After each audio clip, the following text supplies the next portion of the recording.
Programme health और हम देख रहे हैं आप। मैं हूं आपके साथ आपका मेज़बान रहीम अहमद खान। हेल्थ और हम एक ऐसा प्रोग्राम जो आपकी सेहत का ख्याल रखने में आपकी मदद करता है। इस प्रोग्राम में एक्सपर्ट्स डॉक्टर के ज़रिए से हम आप तक ज़रूरी और अहम मालूमात पहुंचाते हैं ताकि आप पहले से ही तमाम चीज़ों के लिए अवेयर रहें। नाज़रीन, कैंसर को लेकर हमने कई प्रोग्राम्स हेल्थ और हम के शो में किए और आज भी हम बात कैंसर से जुड़े हुए टॉपिक पर ही करने जा रहे हैं। लेकिन फिर भी आज का ये एपिसोड अपने आप में बहुत ऐतिहासिक होने वाला है, क्योंकि आज हम आपको बताएंगे क्यों महिलाओं में, विमेंस में कैंसर की स्क्रीनिंग बहुत ज़्यादा ज़रूरी होती है और ये स्क्रीनिंग क्या मायने रखती है। क्योंकि कैंसर में सिंपल सा रूल है, जितना जल्दी डिटेक्ट होगा उतना ही आराम और जल्दी से ट्रीटमेंट भी इसका खत्म हो जाता है।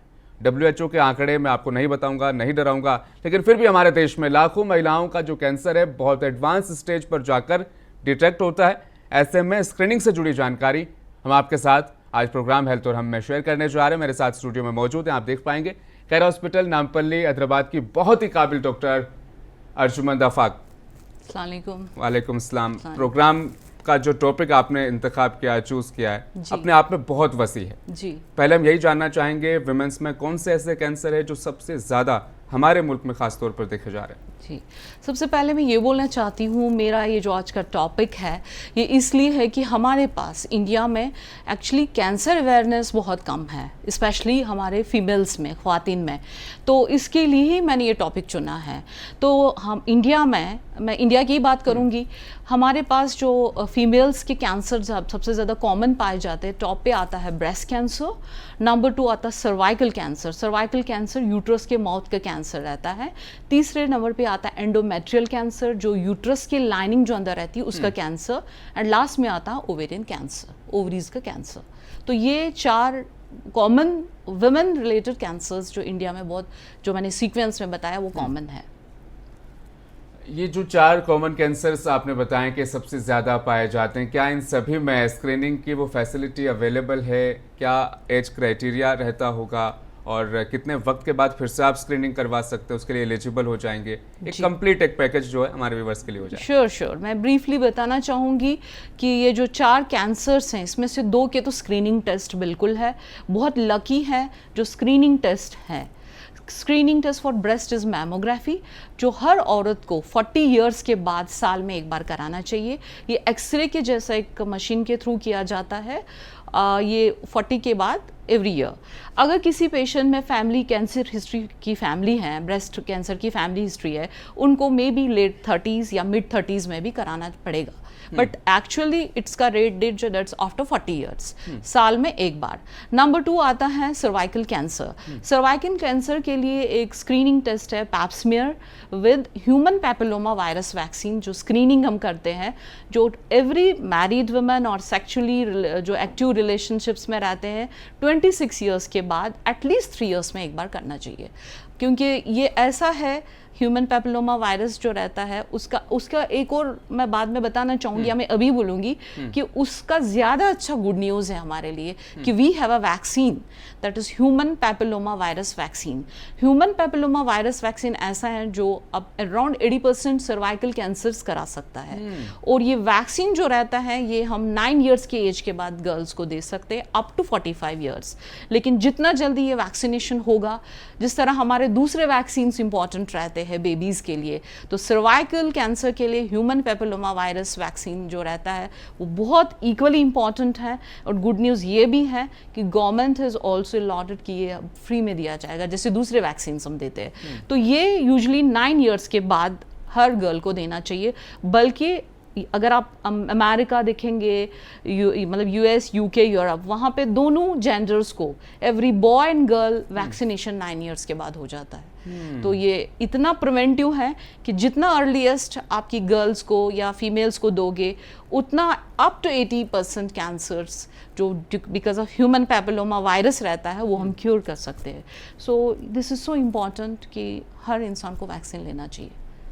जो पिछले दिनों हमारे भी देश में कई राज्यों में HPV वैक्सीनेशन के नाम से अलग अलग तरीके से कैंपेन चला रही थी, उसी का यहाँ पर जिक्र हो रहा है। अपनी बच्चियों को ले जाए और ज़रूर वो वैक्सीनेशन अपने आप में ज़रूरी है, उसको लगवाएं। स्क्रीनिंग को लेकर, वैक्सीनेशन को लेकर हम बातचीत करेंगे। सिम्टम्स भी आपको बताएंगे, जो 4 टाइप ऑफ कैंसर्स बताए थे क्या क्या वो रहेंगे। लेकिन उस बीच एक कॉलर हमारे साथ जुड़े, उनसे जान लेते हैं क्या उनका सवाल है। जी अस्सलाम वालेकुम, सुन पा रहे हैं आप? कौन और कहाँ से बात कर रहे हैं? जी जी वालेकुम अस्सलाम। मैं सैदाबाद से बात कर रही हूँ जी। ये वैक्सीन की जो बात कर रहे हैं आप, कैंसर आने के बाद भी लिए तो कि उससे फायदा हो सकता है क्या? नहीं, उससे पहले से लेना है।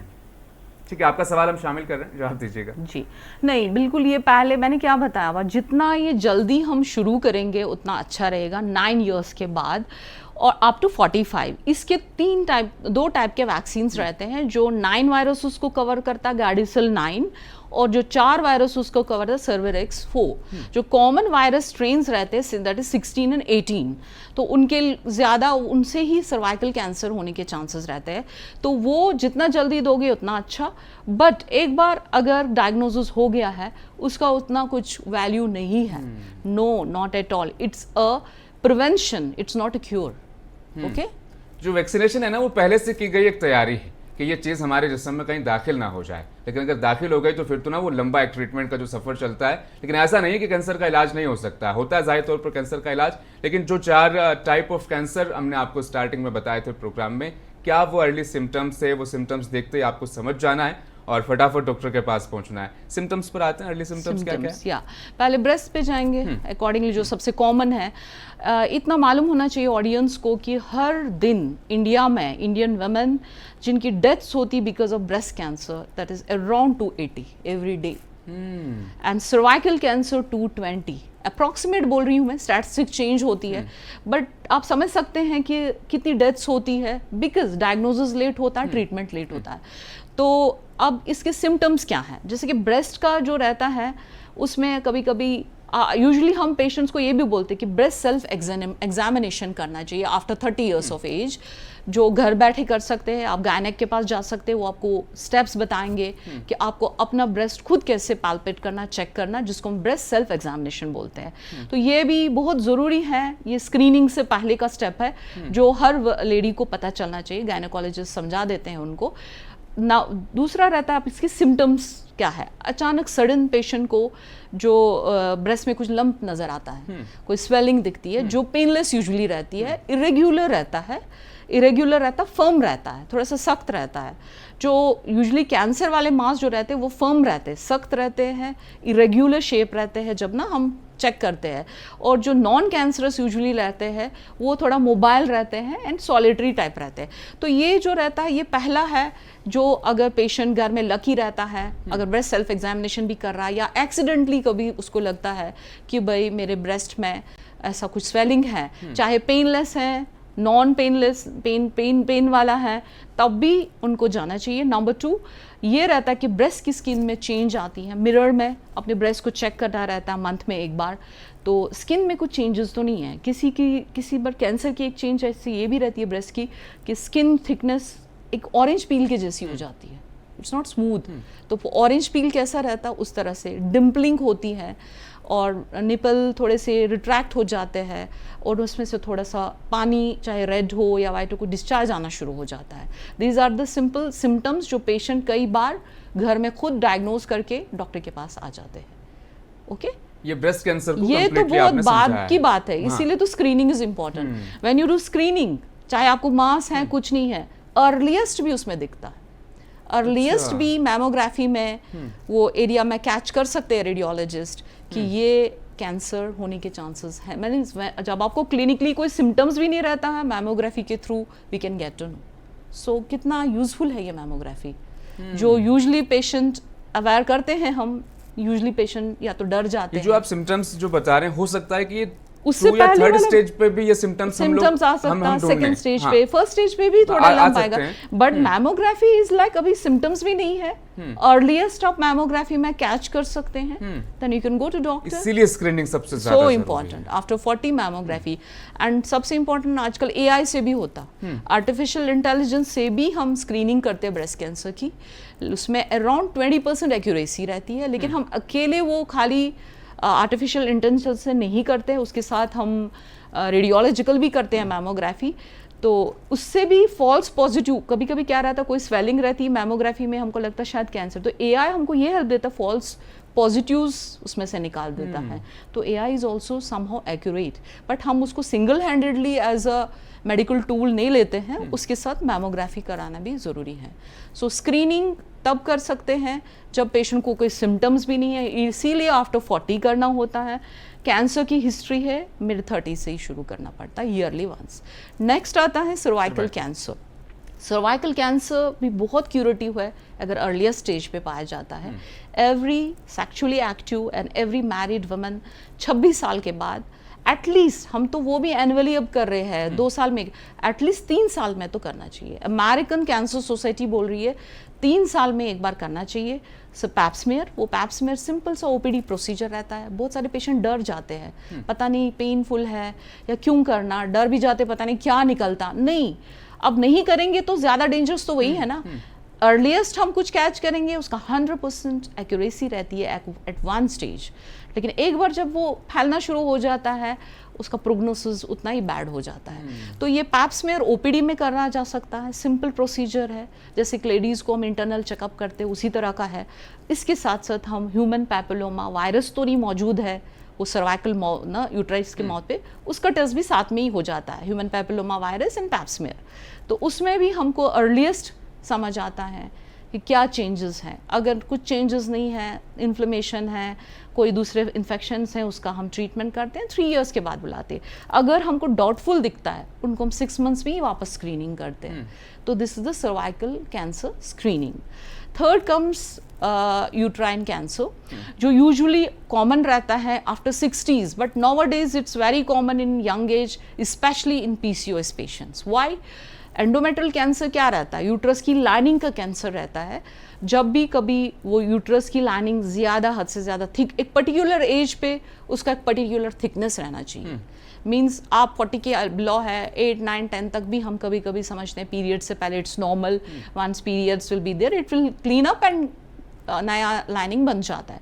But after 40 if it is more than 8 mm, आजकल तो 7 mm, इट्स चेंजिंग, अपडेट्स पूरे चेंज हो रहे, तो we have to go for that curette जो बोलते हैं हम, बायोप्सी करते हैं, छोटा सा डे केयर रहता है वो, उसमें हम वो निकाल के बेचते हैं कि कहीं ये कैंसर है या नॉर्मल कोई हार्मोनल प्रॉब्लम है।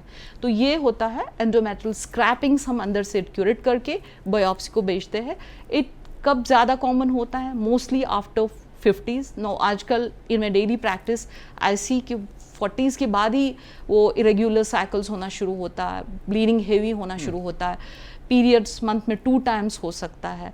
तो ये जो रेगुलर जो स्पॉटिंग्स होती रहती है, तो पेशेंट, कुछ लोग ऐसे भी होते हैं कि भाई हमको कोई फ्रेंड बोले, रिलेटिव बोले अब 40 के हो गया ना, but you are near menopause, ये कॉमन है। No, it is okay, near menopause थोड़ा पीरियड्स ऊपर नीचे हो जाते, बट रूल आउट तो करना चाहिए, गायनेक के पास आना चाहिए, अल्ट्रासाउंड कराना चाहिए, उसके बाद क्या होता है उस तरह से हम नेक्स्ट स्टेप्स बोलते जाते हैं। Last but not least comes ovarian cancer. Ovarian cancer also found in mostly 50-60 के बीच में, बट जिस तरह से आजकल जो लाइफस्टाइल्स हैं, ये चारों टाइप के कैंसर्स, जिस तरह का हमारा लाइफस्टाइल अनहेल्दी है, अनहेल्दी डाइट है, फूड एडल्ट्रेशंस हैं, तो उस तरह से ये बहुत कम एजेस में पाया जाता है। जैसे for example breast cancer usually 50-65 के बीच में माना जाता है, बट आजकल 20s 30s में भी पाया जा रहा है।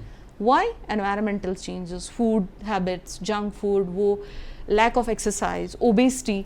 तो ये ओवेरियन कैंसर के क्या सिम्टम्स रहते हैं, इस पे मैं वापस आना चाहूँगी, बिकॉज मैंने ब्रेस्ट में कैंसर से रिलेटेड वो बोलना पड़ा कि 20-30s में भी ब्रेस्ट कैंसर पाया जा रहा है। तो ओवेरियन कैंसर के सिम्टम्स अर्लीस्ट ये रहते हैं, it's among all 4 cancers, ovarian cancer बहुत जल्दी स्प्रेड होता because it's in the abdominal cavity, पेट के अंदर है, और बाजू हमारे पूरे ऑर्गन्स रहते हैं, इंटेस्टाइन्स रहते हैं, you know, everything is closer. तो कॉमनली यही ज़्यादा जल्दी स्प्रेड होता है। जब अनफॉर्चुनेटली पेशेंट गैस्ट्रिक सिम्टम्स लेकर आता है गैस्ट्रोएंट्रोलॉजिस्ट के पास, मतलब पेट के डॉक्टर के पास, कि मेरी एसिडिटी होती रहती है, मेरा मुझे भूख नहीं लगता, मुझे जल्दी फीलिंग होती है, ये यूजुअली ऐसा हो जाता है।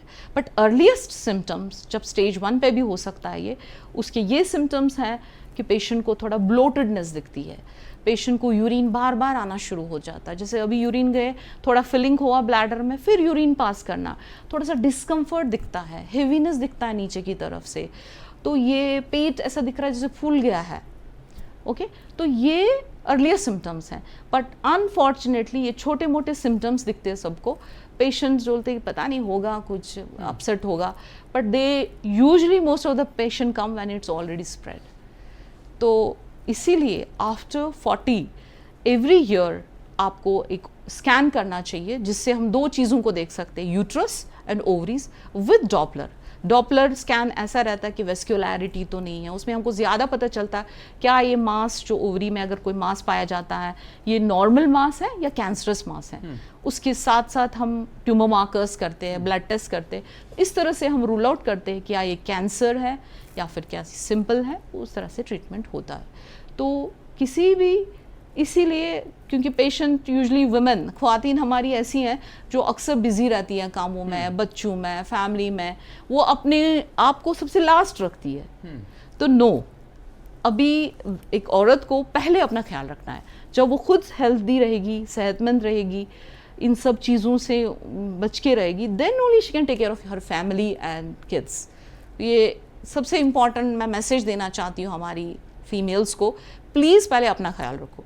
बच्चों का एग्ज़ाम था, बच्चों की बीमारी थी, उसमें अपना इग्नोर करते। So after 26 every 3 years pap smear human papilloma virus का डिटेक्शन करना, every year mammography after 40 years, family history as earlier, every year after 40 ultrasound uterus का, ओवरीज का इज़ अ मस्ट।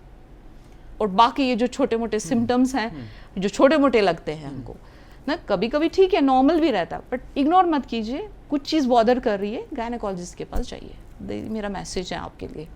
अच्छा, यहाँ ना एक बड़ा फर्क जो है मैंने भी दरअसल महसूस कर लिया, जब हम रिश्तेदारों से डिस्कस करते हैं ना तमाम सिम्टम्स, तो वो आपको थोड़ा सा मिसगाइड करते हैं। बायोप्सी मत करवाना, कैंसर फैल जाएगा, या कोई भी टेस्ट मत करवाओ, स्क्रीनिंग भी मत करवाओ, ऐसा कुछ होता भी नहीं है। यहाँ तक भी लोग मान जाते हैं, कह जाते हैं, लेकिन हकीकत यही है, वक्त पर उसको डायग्नोस करना, उसका ट्रीटमेंट लेना, बल्कि जो अर्ली सिम्टम्स जिनका यहाँ पर तफसील से आपको बताया गया, जिक्र किया गया, इसमें से किसी को नज़रअंदाज जाहिर तौर पर नहीं करना है।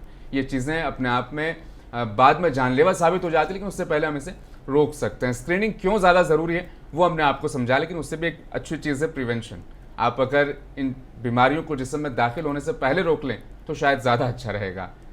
आते हैं प्रिवेंट पर, कैसे प्रिवेंट किया जा सकता है इसको? प्रिवेंशन या एक प्रिवेंशन के लिए सबसे पहले है वेट है तो वेट को कम करिए, नॉर्मल BMI रखिए, मतलब आपके हाइट के हिसाब से कितना वेट रहना चाहिए उसको आपको मेंटेन करना है। जंक फूड को पूरी तरह से अवॉइड करना। चलो मंथ में वंस इन अ वाइल कुछ रहता है, I can say, but please take simple homemade food. Hotel के खानों में बहुत फूड मतलब वो रहते हैं ना, वो इन्हांसर्स, वो टेस्ट एनहांसर्स, कलर एनहांसर्स, बिल्कुल अवॉइड करिए। जितना हो सके घर का सिंपल सादा सीधा खाना खाना है। Time is very important. Healthy lifestyle में खाली हेल्दी डाइट नहीं आती है, हेल्दी लाइफस्टाइल में पूरी तरह से टाइम टेबल को हेल्दी करना रहता है। जैसे कि आप रातों में आधी रात तक जागते हैं, आधी रात में जागने से क्या होता है, इंसुलिन रेजिस्टेंस हो जाती है, कॉर्टिसोल एक स्ट्रेस हार्मोन है जो हमारी बॉडी में बहुत हाई लेवल पे स्क्रीट हो जाता है, मेलाटोनिन जो हमारी नींद को स्क्रीट करता है उल्टा, और स्क्रीशन बंद होकर नींद नहीं आती है, तो आप आधी रात के बाद सोते हैं। Usually most of the families में मैंने देखा है 12-1 बजे सो जाते हैं, सुबह 12-1 बजे उठ जाते हैं। This is really unhealthy. तो टाइमिंग इज़ 7 बजे डिनर कर लिया, 9 o'clock के अंदर वाइंड अप करके सो जाइए। First half of night is very healthy, इससे आपकी हेल्थ अच्छी रहेगी, इसका आपका वेट लॉस हो जाएगा। एंड सुबह जल्दी उठ के एक्सरसाइज कीजिए। You can go do cardio, you can do घर में वॉकिंग, यू कैन डू घर में योगा, क्योंकि कुछ हमारी फैमिलीज ऐसी रहती है, अलाउ नहीं रहता जिम जाओ, योगा सेंटर जाओ। आज आप मोबाइल इतना यूज़ करते हो कि मैं देखती हूँ जो टाइम हमको आराम के लिए मिलता है, मोबाइल लेके बस स्क्रॉलिंग करते हैं। वो स्क्रॉल करना, रील्स देखना, उससे बेटर है किसी ऑनलाइन फिटनेस ट्रेनर को फॉलो करिए। फीमेल फिटनेस जो रहते हैं उनको पता रहता है फीमेल से रिलेटेड क्या प्रॉब्लम्स हो सकती है, उनको फॉलो करते हुए उनको क्लासेस ले लीजिए और करिए घर में ही शुरू। ये बहाना नहीं चाहिए मेरे घर में अलाउ नहीं है, मेरे पास बहुत सारा काम है, 24 आवर्स में 45 मिनट्स अपने लिए आप निकाल ही सकते हो। तो अर्ली मॉर्निंग उठ के तरह तरह की स्ट्रेचिंग एक्सरसाइजेज रहती है। कार्डियो में अगर आपके पास मशीन भी नहीं है घर में, आप घर बैठ के नॉर्मल विदाउट इक्विपमेंट्स भी कर सकते हैं। फिटनेस ट्रेनर्स आपको उस तरह का आज तक ना गाइडेंस वगैरह देते हैं, तो ये करना है। एंड ब्रेकफास्ट की टाइमिंग राग रखना है, 9 के बाद है ही नहीं। तो breakfast timing is 5 to 9, lunch timing is 12:30 to 1:30, max चलो 2, and dinner timing is up to 7। ऐसा बोला जाता है सनसेट के बाद कुछ नहीं खाना है। एक बार आप सनसेट के बाद खाली पेट रह जाइए, फिर जल्दी सो जाइए, जल्दी उठिए। विदिन 3 months आपकी बॉडी में आप इतनी चेंजेस देखेंगे, यू विल फील हेल्दी। तो यूजुअली क्या होता है, विटामिन डी की डेफिशिएंसीज हो रही है बिकॉज आजकल सनलाइट में कोई बैठता नहीं है। अर्ली मॉर्निंग की जो धूप रहती है, उठ गए 6 o'clock, 20 मिनट्स धूप में बैठिए, because vitamin D is also very common to prevent all these cancers and all. तो ये छोटी चीज़ें दिखती है, but all these small things matter a lot. तो ये healthy lifestyle is healthy diet, time पे खाना, टाइम पे सोना, टाइम पे उठना, एक्सरसाइज। हेल्दी लाइफ को जिस तरीके से आपने समझाया, बहुत बहुत शुक्रिया। एक बहुत बड़ा मिसकॉन्सेप्ट लोगों का यहाँ पर क्लियर हुआ होगा।